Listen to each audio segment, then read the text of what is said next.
Good morning.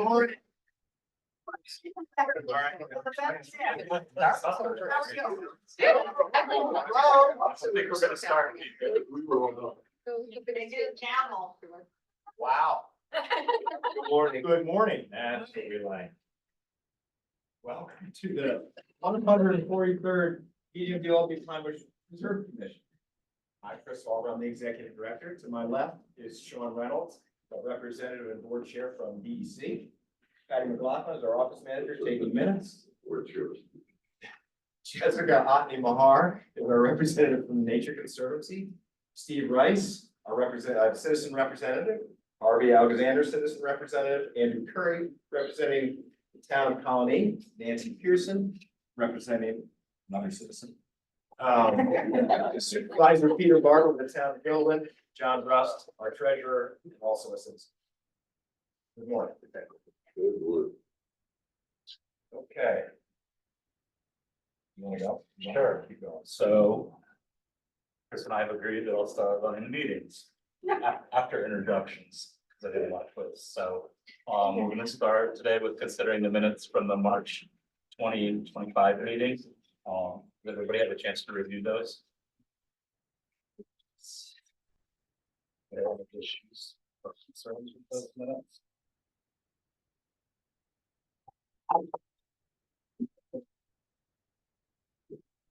Hearing none, somebody make a motion to accept the minutes of the March 20th meeting. See.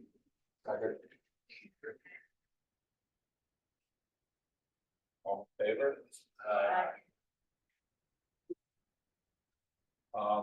Do you have any comments from the public this morning?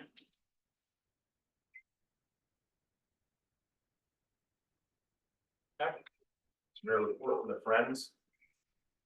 I guess one thing I'll report is that, we finalized a ticket to ride program, bringing kids to the High Bush, and so this last month, we paid out for 3 different school districts, Schenectady, Guilderland, and Fort Plain, by about 200 students here. So that's the ones that we got with so far, as far as reimbursing schools for the bus time. Thank you for that. That's great. Thank you, Bob. Thank you.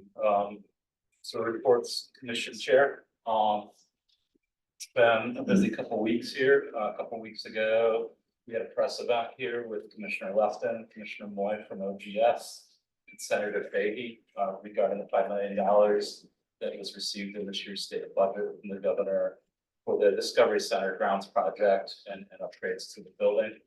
We had a really good day and a good turnout.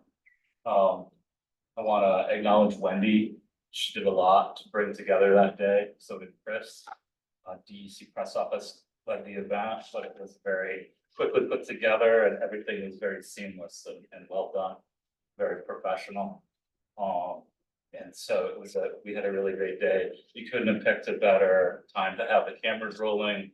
We had 2 buses from South Colony schools show up and a bunch of kids come streaming off and head right for the trails. So it was really good coverage, really good event. So thanks, Chris, and thanks, Wendy, for all your hard work on that. Yeah, thanks. I'll mention Sarah Riley too, because she was right there with Wendy, helping set up and make sure we have plenty of stickers out. It's great. And other promotional information. And that's all I had. Great. Board member report. I just want to acknowledge the support from the board for all the work that went into getting that appropriation from the state. I really does. It's a nice chunk of money for that project. It's not just putting on the event. Of course, it's all the presidents have done leading up to that. So thank everybody for their hard work. It's gonna be great. Yeah. You want to also acknowledge the Nation Service that they played a role helping the event too. In your service, Honor. Absolutely. And I want to introduce Casey Holsworth from State Parks. Good morning, Casey. Morning, sorry for being a little late. That's fine. Yeah, we have some news at parks, definitely involving the Pine Bush. We were able to do our first prescribed fire at the Big Bend Preserve in Northern Secretary County. This is in large part thanks to both the Pine Bush and Neil and Tyler and Chris for their support. a lot of back conversations with our own agency staff internally and high up on the chain of command. Chris and Neil and others were instrumental in trying to educate our own staff on the process, especially, like I said, the sort of higher ups who are not on the ground and new with these operations. So that was critical to allowing us to move forward. But then on a more local level, Tyler did yeoman's work on our burn plan along with some of our staff and some rangers. So that was awesome. And then Tyler was our burn boss. We were able to burn around 21 acres at Big Bend. First state burn in Region 5. So really excited. It was a great partnership with our MOU with DEC, our MOU with the Pine Bush. On sort of a side note to that, the forest rangers were able to come. Previously, they weren't able to come because, you know, we don't have an MOU with them, but in discussions high up, that MOU, statewide MOU for fire operations between parks and DEC apparently is very close. Something I've been working on for the past like 3 years. So I'm happy that it's really close, and they decided it was close enough that the rangers could come. So that company really actually is close, not just words. So I'm really happy to have the ranger support. We were shooting for 14 people as like a great group that would come. I think I can't remember the exact number, but Tyler, it was like 30 something. Around 30, good. Yeah, so there was a little bit of excitement, I think, around a state burn in Region 5 area. So I know a lot of the people we've worked with, we've been trying to assist the Pine Bush as much as possible from our staff.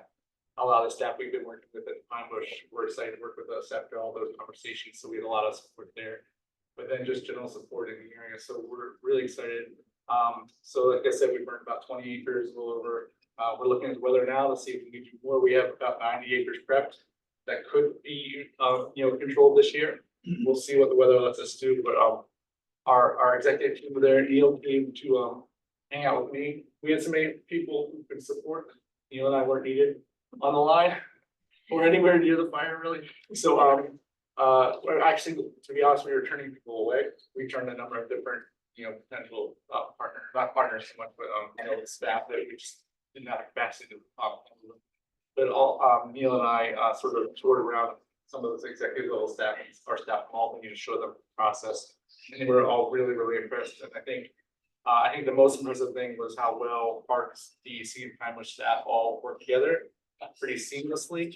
And I think that was kind of eye-opening to our own staff that those kind of partnerships are possible and really, really efficient. And so that I think opened a lot of eyes. So at Parks, like I said, the DEC MOU apparently is really close, but Parks still doesn't have an actual bird program.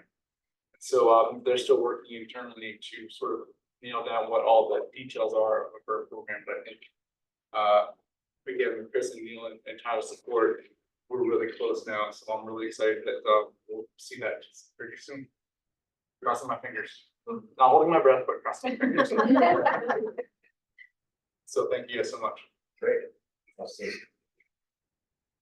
Any other board member reports? Okay, I will pass these around. These are our annual report. This is put together by Wendy Craney, our communications director, with input from all of our staff. This is a required report. Authority.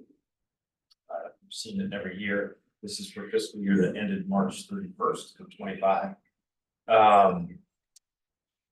Let's see what else. I'm going to scroll through some of the program update on our schedule.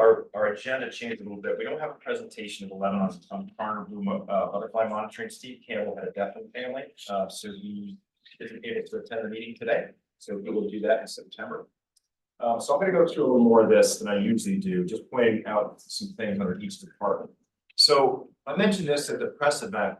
So in the last quarter, we had 38 schools visit, led by our education team with 2,000 students and chaperones. I specifically called out that we had the entire second grade of Schenectady City Schools come here, 531 students from 11 classes. That's a lot of students from a disadvantaged community that we're serving now that we haven't done at that level.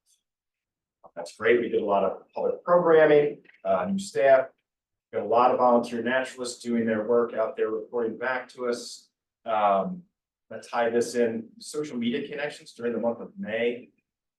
With, between Instagram and Facebook, we made, there were 484,000 plus views by 164,000 account holders. That ties into Lupin Fest, which this year was again a month-long event. With some things virtual, many things in person, 30 programs between us and the public, 19 public programs of our own. Most of them were sold out. We had over 700 people attend. And I don't know if we've gotten all of our feedback yet from the survey, but the surveys last year that we got back, when we changed from a one-day event, a big one-day event to this month-long, the majority of the feedback that was, the positive feedback was, thank you for spreading it out over a month, because one day sometimes we can't just get there. So there's more things spread out over the month. So I want to thank all the staff who worked probably over a year in preparation for that, pretty much a year. Lots of volunteer stuff going on. Fire, this ties back into, if you look at the media articles that Patty puts together and sends to you all, there's a lot of fire going on here that gets picked up by the media and also by the DEC weekly reports on the Rangers. There's a lot of fire going on across the state. You just heard from Casey about Big Bend. We had that conference last year. We had 20 states here with over 200 fire practitioners.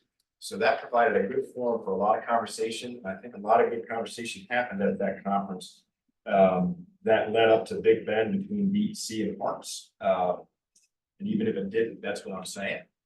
But seriously, it was a, that helped facilitate those conversations, and I think we're on a good path for everybody working together between doing these different sites in the region.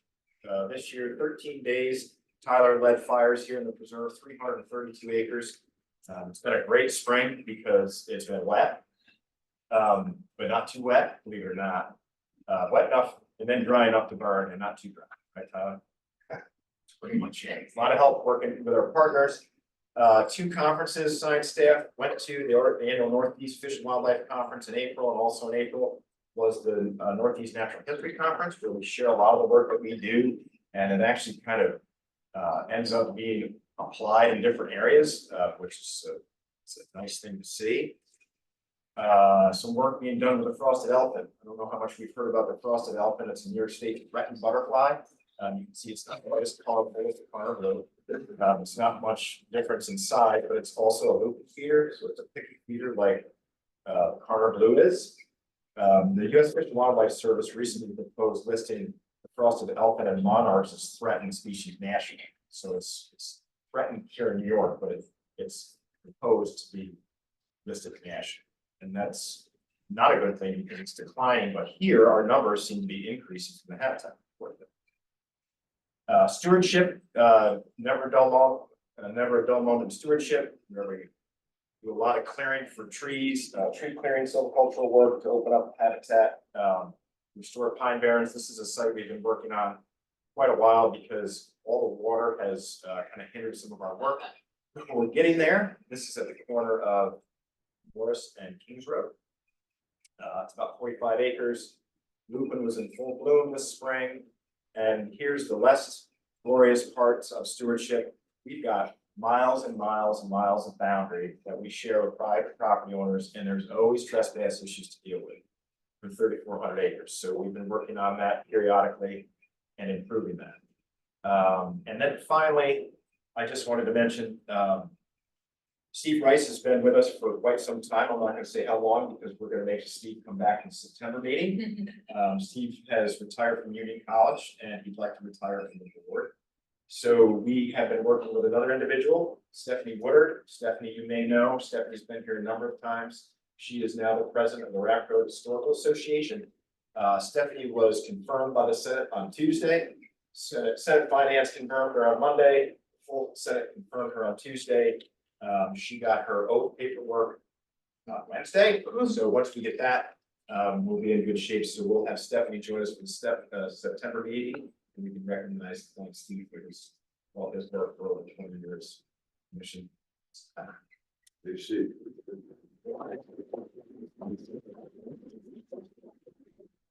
And that's it. Bruce, Yeah. Maybe it was 15 years ago, we hired an external consultant to put together a vision. Many of the things that you talked about, 164,000 Connections, yeah. connections. You know, I remember a lot of discussions about, you know, who are the constituents? How do we How get do to we the get to them? constituents? How do we get them coming back? I mean, that's fantastic. That's better than I would say we ever thought it could be. Yeah, yeah, I mean, you know, when you get a little strategic focus, so we started out with that, we called it a vision strategy, strategic plan. And we came out with the audience development plan, which is marketing. And then that worked into an operating plan. And over time, the director's team worked with staff, we kept modifying that operating plan. So now it's what we call the community connections initiatives. How do we connect with the community, with the work that we do, and what their interests are? And that plays a role in everything that we do. In 38 schools, It's that's fantastic. 2,000 students, that's at a quarter, Bravo. 2,000 students and chaplains. Yeah, it's a lot of work. Good job. Yep, that's the education. Thanks, John. Discovery Center Grounds Project, Aaron? Good morning, everyone. Just a quick update on the Discovery Center Grounds project. So first and foremost, we're very excited about the announcement of funding from the governor. That's really excellent news. So to let you know, we've already had our kickoff meeting. As I mentioned at the prior meeting, we're working with OGS on managing this project. So we had our kickoff meeting in May. We are working with a team of 3 people, Carolyn Dunderdale, Linda Stancliffe, and Kurt Arnold with OGS. And as you may know, OGS worked with us when we originally opened the Discovery Center. They helped us with the retrofit of this building. They have also worked with Five Rivers on their new environmental education building. So really excited to be working with them. Our next meeting is next week, so we'll be talking more about what our kind of how this project is going to unfold. Initially, we were planning the accessible trail. Now that we have the announcement of funding, that gives us the opportunity to look at this project holistically again, the big picture. Certainly, we are definitely going to be looking at the accessible trail first. And that is what we received funding for through the LOCAP grant, so we are working with OGS on that as well and finalizing some of the paperwork and logistics for that. Sounds good. Thank you. So as a follow-up, Lee. Am I there? Am I there? Yeah. Yeah, the meeting would be over if that was going to continue. I'll make a motion. Go ahead. Listen to Chris once, twice. Is too much. So Lisa and I have been working over the last week now with finance folks in central office of DEC. Because the funding, this $5 million came into what's called New York Works, as part of the governor's initiative for unplug and play. So it's kind of an interesting thing because most of that funding goes towards DEC projects, capital projects, fisheries, campgrounds.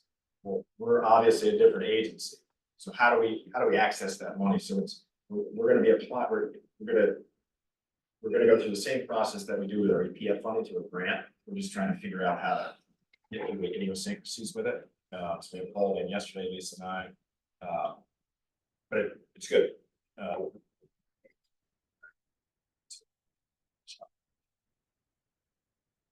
Technical committee, Neil, anything to report? Oh, Pammy. Pammy, can you stand at the podium? I forgot, I wasn't paying attention. I meant to ask Aaron. So because we fixed you up on camera. Oh. That's all. Hi, everybody. I'm Pammy, I'm the professional here. I just wanted to invite you all to a program that we're hosting at the end of the month, the Witness to Injustice blanket ceremony. We are partnering with the Hudson River Estuary Program Conservation and Land Use Team to bring the Witness to Injustice blanket exercise program with the neighbors of the Onondaga Nation to the Farmers Preserve at the end of the month. So Noon is a grassroots organization of Central New Yorkers. They recognize and support the sovereignty of the traditional government of the Onondaga Nation. And we're really grateful that Haudenosaunee and new facilitators have agreed to offer this powerful program here in the Capital Region on Saturday, June 28th from 1 to 4. Rita Jacques, the turtle plant mother of the Onondaga Nation, said, since much of our native history is minimally taught and not accurately, the witness to a justice exercise is a good way to help people learn about these events and share their feelings about what occurred. So just a little bit about the blanket exercise. It's a unique 3-hour interactive group learning experience. It uses participatory education to share the disturbing history of what Indigenous peoples have experienced through colonization. The program seeks to foster truth, understanding, and respect between Indigenous and non-Indigenous peoples in the part of the world now known as the United States, especially in the territory stewarded by people of the Onondaga Nation and other Haudenosaunee peoples. Through the use of meaningful quotes and blankets that represent parts of Turtle Island, which is the Western Hemisphere, new facilitators and participants will explore the shared history that non-native people rarely learn in school or other settings. The exercise will help participants deepen their understanding about the European colonization of Turtle Island, learning through the eyes of our Indigenous neighbors. It details the denial of Indigenous people's nationhood throughout US history up to the present time. And then after the exercise program, participants have the opportunity to share with in little groups and then again in the big group what they learned themselves. And the facilitators share multiple resources to help participants to continue to learn more. So we would love to have you join us. I made a little QR code that you can scan that would take you right to the registration. So I send it around. And yeah, like I said, I experienced this last November. I participated, and even though I knew a lot already, it was just really powerful and a really great way to learn with community about this.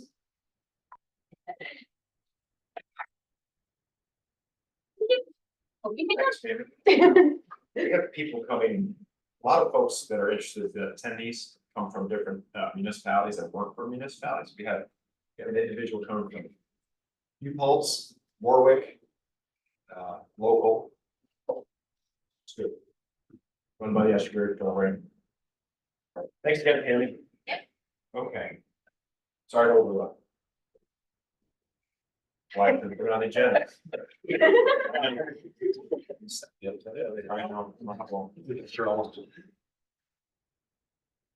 Good morning. Through the technical committee report, which will be brief because we only met once, and that was for a really enjoyable field trip on the morning of June 3rd. Project review has been relatively slow, nothing new, and the one existing project, Gilderland, that we had reviewed and commented on previously is still in progress. Field trip was good. We had a number of committee members join us, as well as new staff, so the new planning staff from the town of Colony. Region 4 DEC permitting staff brought, I think, 5 people with Trish Gabriel. Not just learning about the project review side of what we do, but also we visited a number of restoration sites from the site that you saw in the update with the clearing on Morris and Kings. And I took them through the progression up to the highest quality barrens we have in the town of Colony on Kings Road. So it's a good couple of hours in the preserve, talking about what we do and why we do it, how that fits into what we do with project review, commenting and providing expertise to the municipal member of the commission.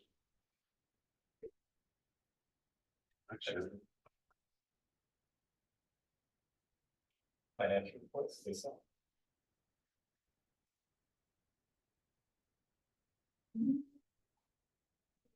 Spring/summer. Financial reports, this will just be 1 month for our fiscal year, which was April 30th. And our fiscal year.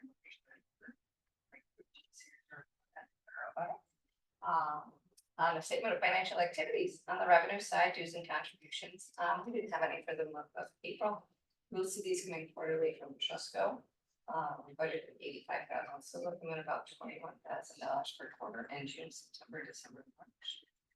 Government grants, very close to budget, directly related to expenses below DEC, minus a few prepaid amounts, we paid in March that will be flipped into April.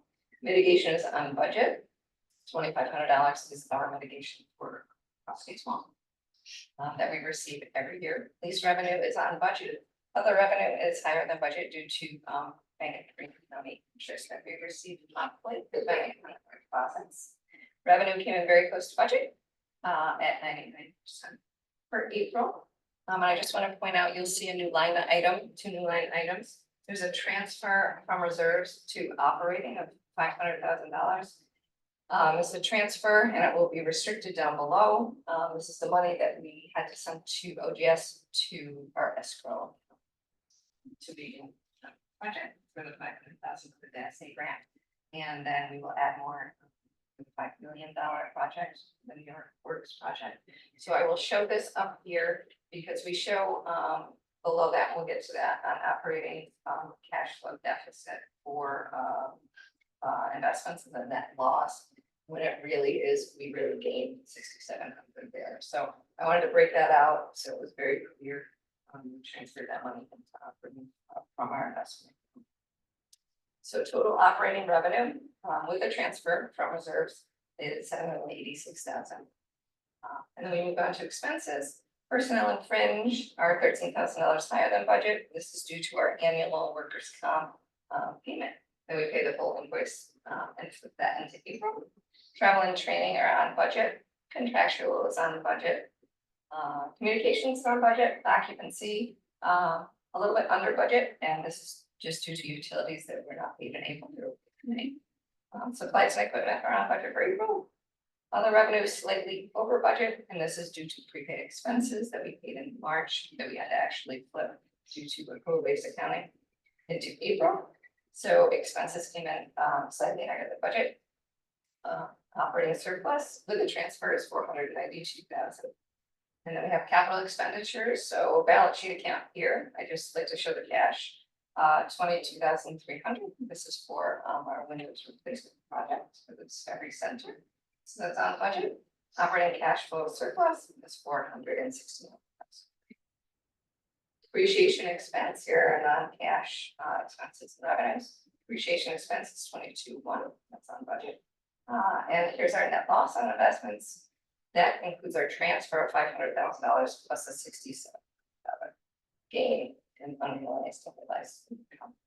So it's not as bad as that.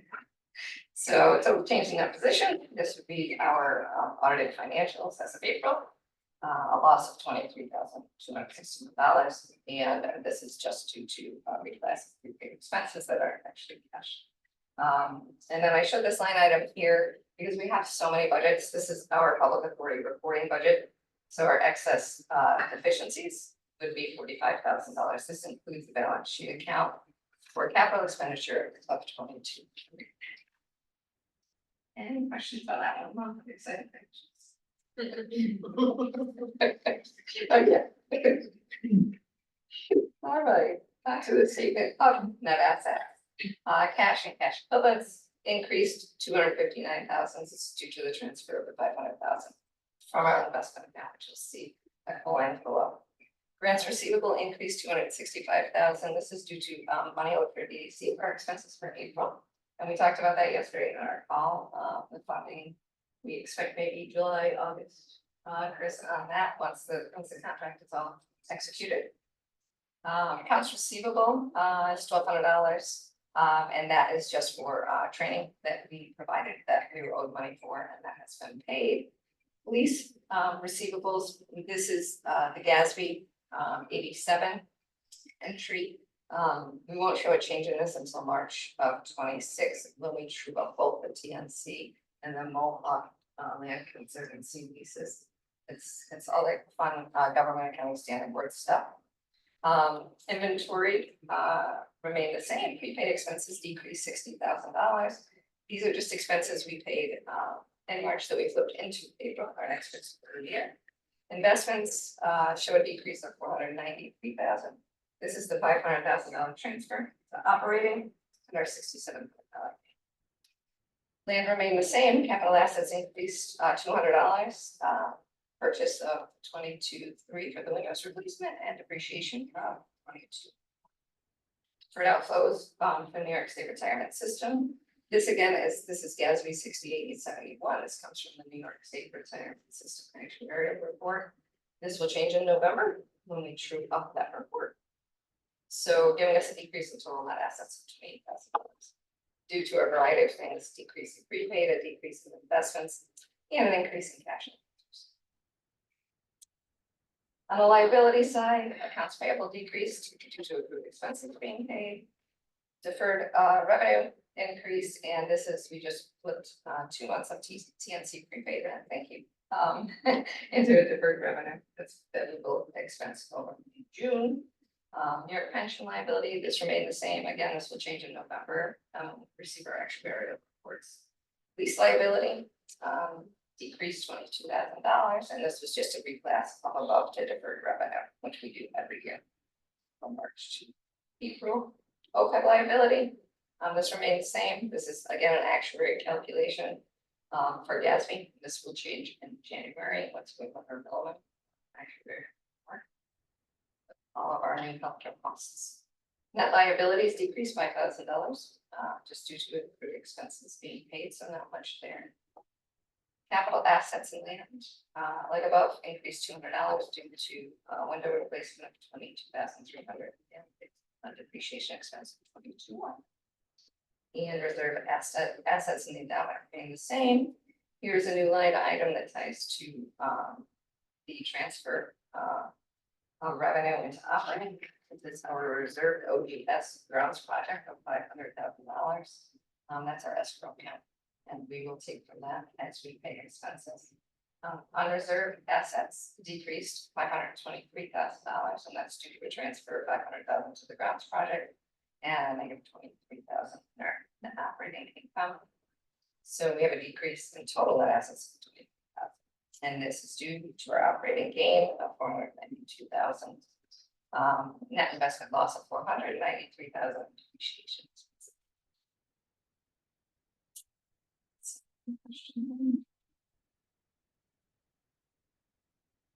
As for investments, not much here. We showed a loss of $490,000, but we had a gain. And the reserve fund of $13,300. A $3 gain in Discovery Center. Endowment made a loss of $7,600, and our OPEB reserves, we had a gain of $966. So our net gain on unrealized and realized income was $6,700 by another $5,000 transfer. Shows a $493,000.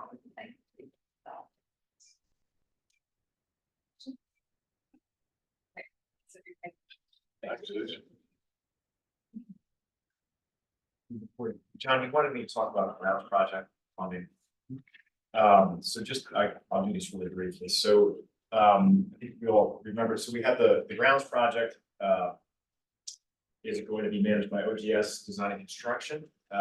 And that's who the folks that, Aaron mentioned. We had our kickoff meeting with them late in early May. So what we do is we set up an individual escrow account with OGS, and you have to fund that, and that's what they pull from to pay their staff and pay the consultants. So the transfer, we transferred $500,000 into that account. The idea is we would use that $500,000 to use that to get reimbursed from our low cap, the DASNY grant. It's a $500,000 Senate member item. And we'll continue to move money into that account. We'll borrow from reserves, money into that account, they expend it. Then we'll show the expenses, we get reimbursed from state, that $5 million go back in. So it'll be like the following. So we passed that resolution a couple of years ago, but just as a reminder, so Lisa's got that on the sheet, on both the income statement and the balance sheet, so you can track it, so you can see it. So that's the kind of quick summary. Chris, in the big picture, since the $5 million isn't the entire project, correct? It isn't. So the project, what it was put together was around $8 million. And, you know, talking internally and the folks at OGS, we think we can do the project for $5 million. Okay. We'll find out. Yeah. But I think that's a reasonable expectation. Good, great.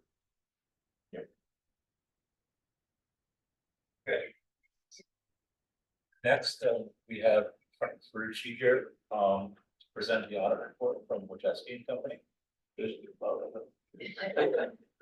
Frank, you want me to?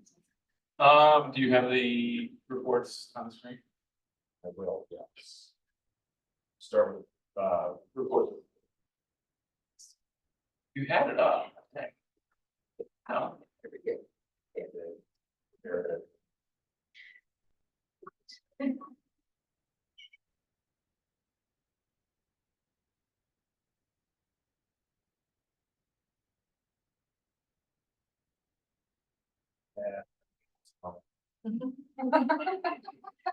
Chris, I wish I could make fun of you, but I couldn't do it, so.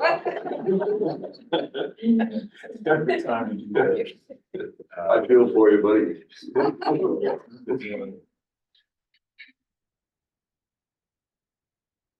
Sorry. No, you're all right. Perfect. I see you already got on the road. So we're going report to the board, Report to the board. audit. That's Morning, everybody. My name is Frank Ferrucci, partner at Wojcicki and Company. Here to go over the results of the audit. I met with the audit committee about a week ago. We did a detailed presentation, so I'm sure it's this high level. Hit the highlights of the audit. So the first report we have here is our report to the board of directors. It's a required audit. Sure, everybody is aware management is responsible for the selection of appropriate accounting policies with respect to pay. We have 2 new GASB updates in the current year. Really, this is the current trend every time we're here, but the first one is GASB Statement 101, compensated absences, and it just establishes better recognition, measurement, guidance for compensated absences, which includes pretty much any leave that you can think of, vacation, sick, other paid time off. And now these compensated absences are recognized based on the benefits earned rather than what they would be. There's really no impact to the commission. It's how it says for compensated absences, or technically was implemented, but no material change. And then the second one is really more of a risk disclosure based update. You're required to highlight any significant risks or concentration risks in the financial statements themselves. So look at the audit financial statements. High concentration of government grant income based on the grants that you have. Now, I believe it was already in the financial statements. Now, that highlights the percentages of the government grant income to total operating revenues, and then based on where that government grant is coming from, how much is state funded. We noted no transactions entered into by the commission during the year which lacked the consensus. And then you have 4 rather significant estimates to the financial statements at the top of page 2. Your fair value of investments, which includes unrealized gains and losses, estimates of your pension liability and related deferred outflows and inflows, and then your OPEB obligation as well. Those 2 are actuarially determined. And then finally, your estimate discount rate used to determine lease receivables, which is based on 15 report as of the date the lease was signed. I'm happy to report that we had no difficulties or disagreements in dealing with management and performing completing our audit, and we also had no corrected or uncorrected. And then finally, on the last page, there are some other matters here. You do have under government standards, you do have certain schedules, like management's discussion and analysis, and pension and OPEB numbers that require some information. We do not audit those schedules, but we do make sure they are appropriate in conjunction with the financial. That is the report to the board. Moving on to the audit of the commission, starting on page 1 and running the first 5 pages is the management's discussion and analysis. This will be a summary and highlight of what happened during the year for the commission. So if you are looking for a quick notes version, this 35-page report, that would be where I would go. We don't opine on the management's discussion analysis, but we do read it to make sure it's consistent with our opinion on financial statements themselves. Starting on page 6, going through page 8 is our independent auditor's report. The first 2 paragraphs here are our opinions on the financial statements. It is an unmodified opinion, highest level of assurance. We're allowed to provide under professional standards. We do have a basis for our opinion. Responsibilities of management are responsibilities for the audit of the financial statements, and then information on the required supplementary information. And then we also are required, page 8, to talk about your annual reports, to the flyer that Chris put out. And you also have the Paris report. We don't find either of those, but we are required to read those, make sure that information in there is consistent with what we have all. There was material consistency. We either asked them to correct it, if they did not want to correct it. We have to cover it. Page 9 is our statement of net position here. So this is where we comparative assets, liabilities, net position, so on and so forth.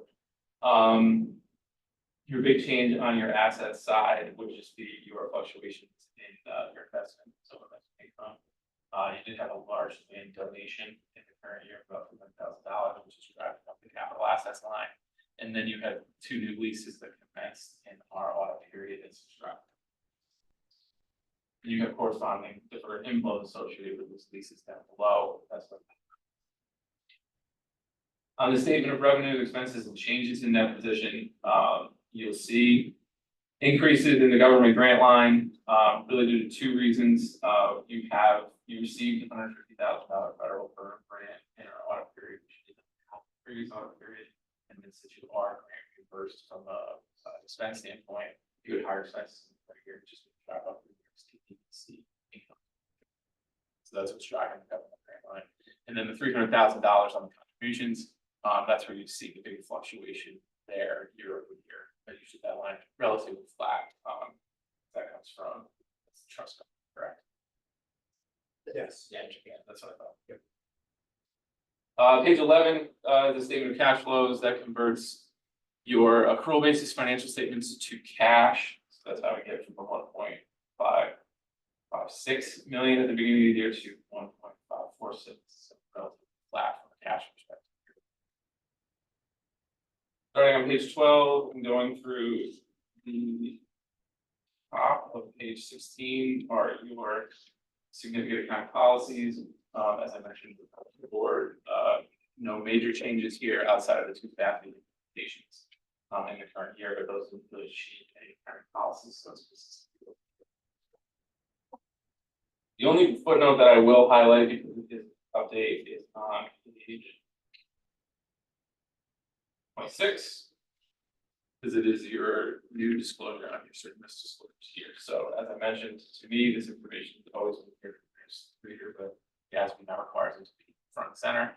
So you see you've got approximately 83%, 88% of your operating revenues grants, and then approximately 95% and 100% of that granting is derived from the state of New York.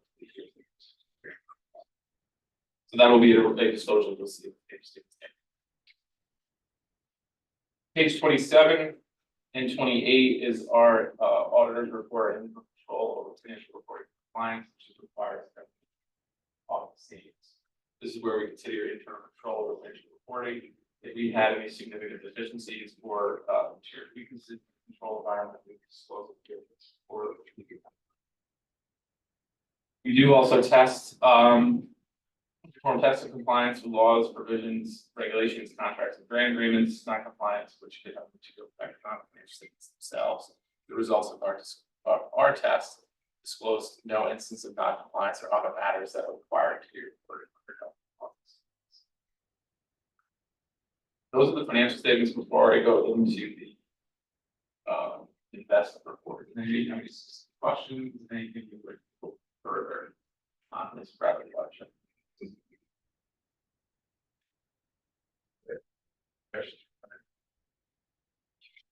All right.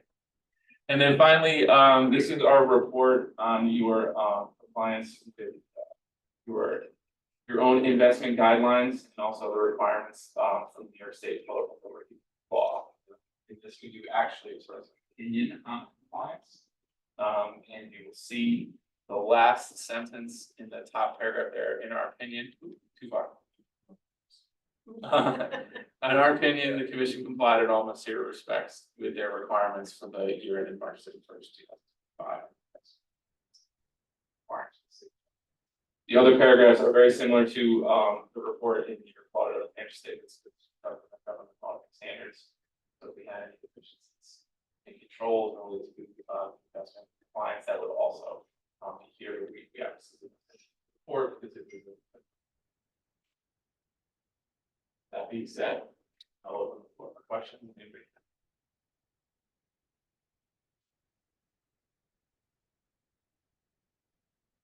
At the audit committee meeting, we went into a lot of details, spent a lot of time going over this with Frank.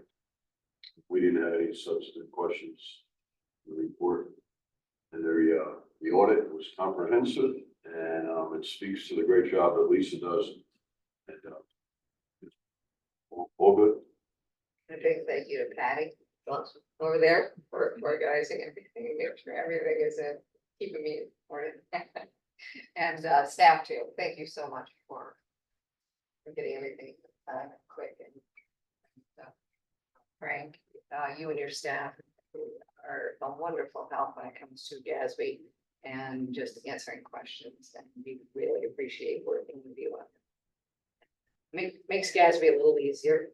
Yeah, they do change stuff on us, so hopefully we're in a little bit of a lull period now. You know, it's very nice to come here and have everything so organized. It's not necessarily. So to be able to do this so quickly, actually, year end report done is really nice. I thank the team for that. It's a little bit of a circular reference because you have to approve all your annual reports before we finalize the audit. So that's why it's in draft format. But once you get to it, it's done final thereafter. So you get everything filed for your parents. Thank you. Thank you.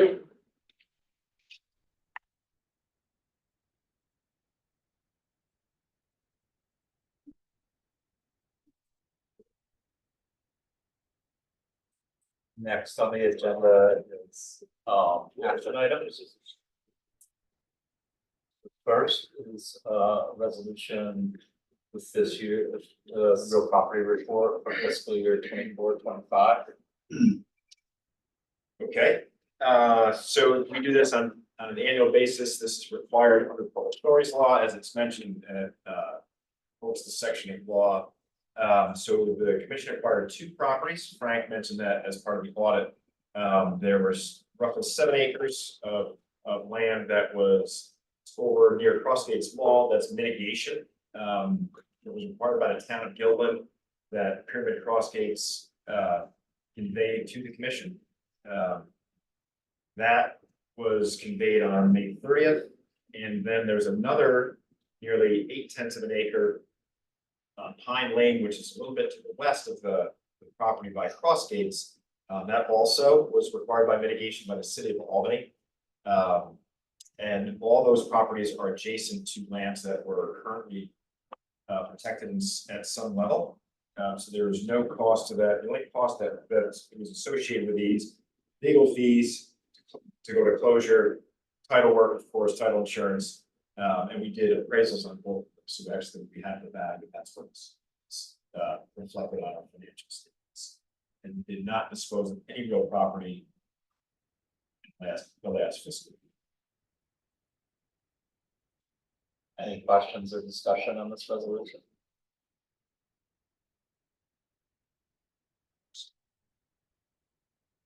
Justin, Okay. Steve. all in favor? You.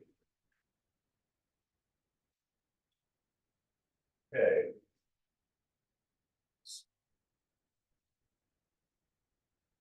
Action item B is a resolution regarding public authority compliance documentation. for fiscal year 24-25. So this ties into what Frank was also talking about, to approve these, particularly the Paris Annual Report Financial Summary. So I'll scroll through these and explain them briefly. So on an annual basis, we are required to do an assessment of internal controls, and that ties back into the work that is the preparation work that goes into the audit and then the audit itself. 25.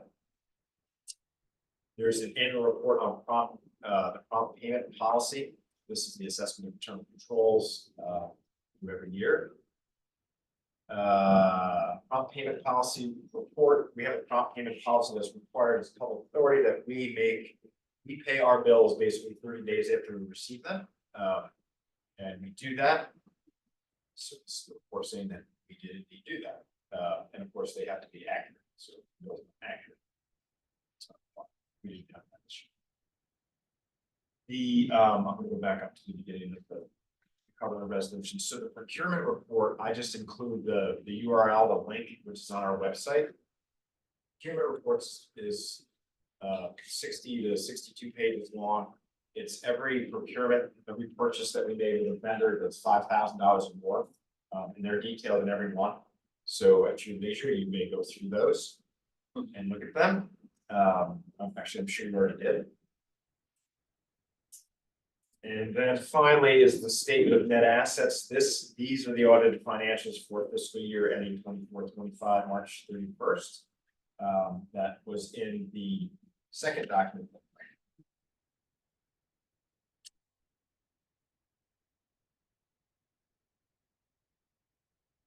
Final net assets. Okay. Questions or discussion? Motion to accept. I know. All in favor? Thank you. Board meeting wouldn't be a board meeting without a multi-year contract. So a multi-year vendor contract here is with Stark Tech. You may have recognized their name. They used to be TBS, company that manages our control for HVAC system. We put those controls in when we refurbished this building back in 2005 and 6. Those are proprietary controls. So this is a sole source contract. It's the only ones who can manage them unless you replace them. They do very well. This contract is for 3 years. It is roughly 12% higher than the last 3-year contract, which is pretty reasonable. And the escalation that's built in year over year is about 3%.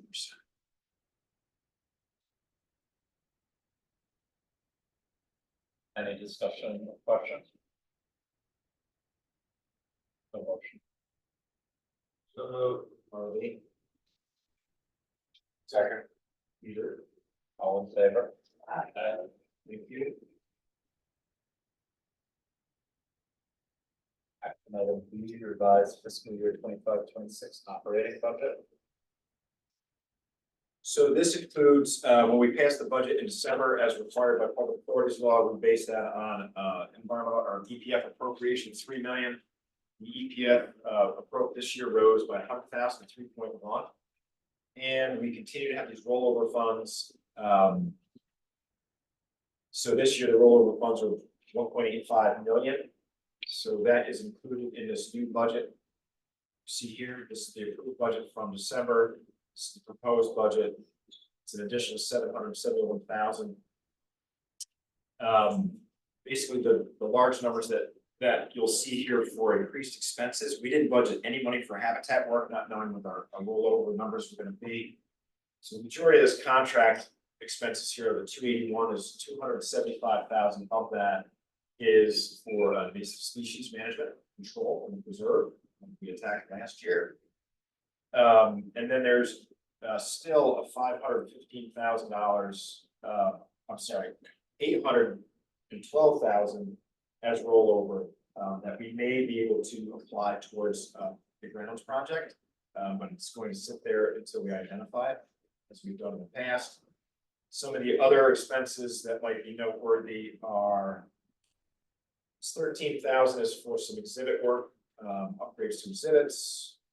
This 35,000 for occupancy is for carpeting and new tables. These tables are from 2007 and placed. Yeah, that's other things within the Discovery Center facility. And then capital expenses, those are this 135,000. There is a copier in there because that's why we don't have 4-packs, because we have a copier printed. Decided to stop from board meeting. That is budgeted. It's on order right now. There's also included some equipment for stewardship. There's a dump trailer, because we've been renting a dump trailer for all that, the erosion that we've been getting with heavy rains over the years. So we're buying a dump trailer. There's 2 new trucks. We talked about this in the audit committee meeting just. Yes, there's 2 new trucks. So we probably will finally retire the 2006 and 2008 trucks that no longer have logos on them. The crash course.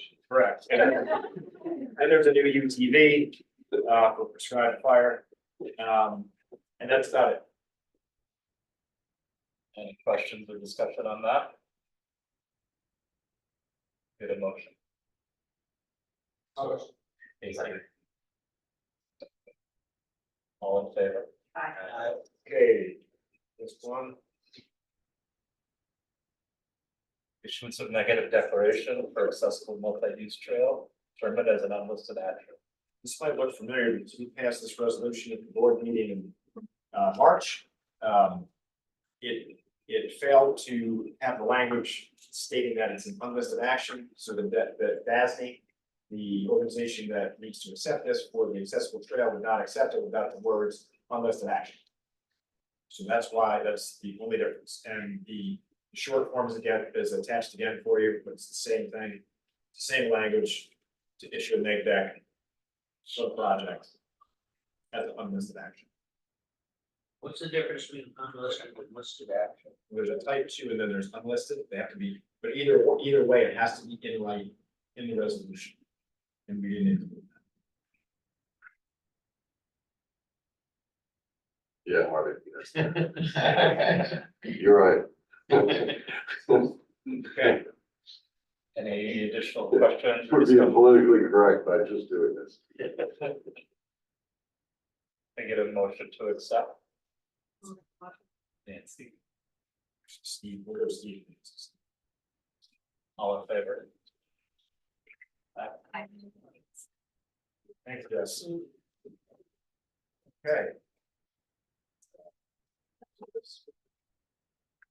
Any business before this morning? I was just going to point out the posters on the back.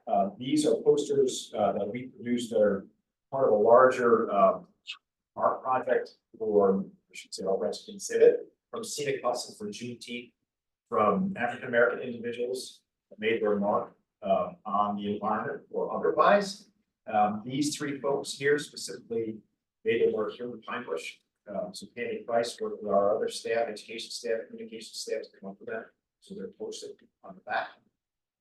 And we'll have there'll be something on Facebook, we'll do something on social media too.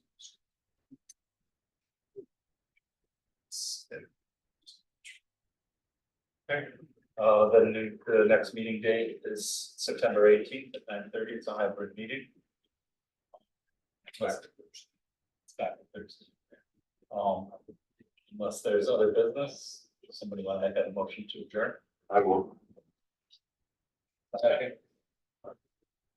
All in favor? Thank you. Thank you, everybody.